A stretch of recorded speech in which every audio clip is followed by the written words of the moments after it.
This method can answer the key question about the role of innate immune system in the Clostridium infection, like if and how macrophage recognize or phagocytose this pathogen. The main advantage of this method is that it can be applied to many different anaerobic bacteria, that the infection time can be manipulated, and that the oral administration represents the normal human infection much closer.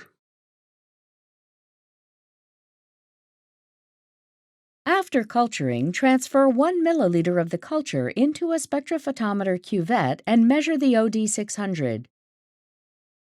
Transfer the required amount into a fresh 1.5 milliliter tube in order to reach a final OD of 1 to 1.2 in 1 milliliter of final volume.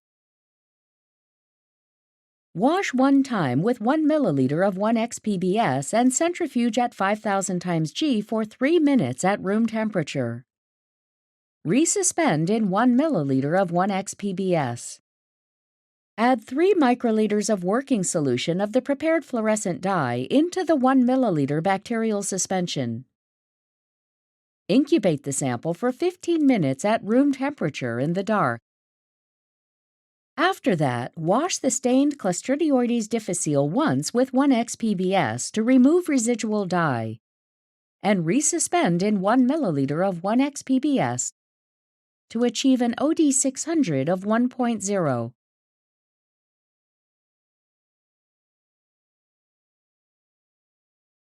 First, place a drop of 0.8% low-melting agarose onto the zebrafish larvae in a petri dish to cover.